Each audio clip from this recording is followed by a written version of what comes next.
ইতালির রোম থেকে ঢাকায় বাংলাদেশ বিমানের একটি নিয়মিত ফ্লাইটে ৩৪ কেজি বিস্ফোরক আসছে। পাকিস্তানের একটি নাম্বার থেকে আসা এমন বার্তায় তোলপাড় শুরু হয় আন্তর্জাতিক শাহজালাল বিমানবন্দরে। প্রায় ৪ ঘণ্টা চাপা উত্তেজনার পর বেসরকারি বিমান চলাচল কর্তৃপক্ষ জানিয়েছে ওই বার্তাটি ছিল ভুয়া। বিমান ও যাত্রীদের তল্লাশি করে বিস্ফোরক জাতীয় কিছুই পাওয়া যায়নি। এর পেছনে অন্য কোনো উদ্দেশ্য আছে কিনা তাও খতিয়ে দেখা হচ্ছে বলে জানিয়েছেন বেবিচক চেয়ারম্যান এয়ার ভাইস মার্শাল মঞ্জুর কবির ভূঁইয়া।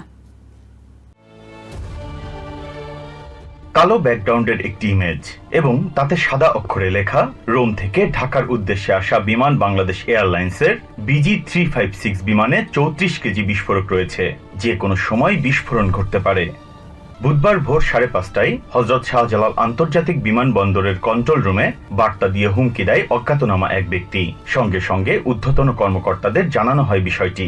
বাড়ানো হয় পুরো বিমানবন্দরের নিরাপত্তা। বুধবার রাত ৮:৪০ অবতরণের কথা থাকলেও হামলার হুমকি বিবেচনায় নিয়ে সকাল ৯:২০ হযরত শাহজালাল আন্তর্জাতিক বিমানবন্দরে ২৫০ জন যাত্রী ও ১৩ জন ক্রু নিয়ে অবতরণ করে বিমানটি।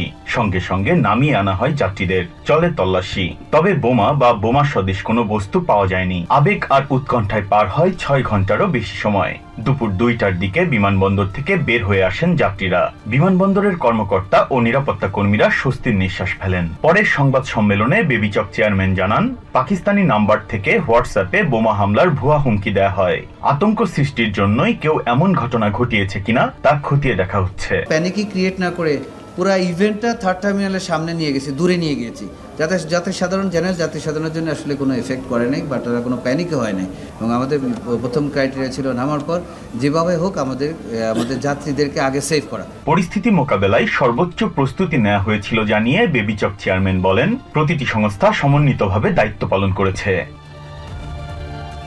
Biprajit Chanda, TVN24 news desk. New York থেকে সম্প্রচারিত TVN24 টেলিভিশন বিশ্বজুড়ে বাঙালির কণ্ঠস্বর।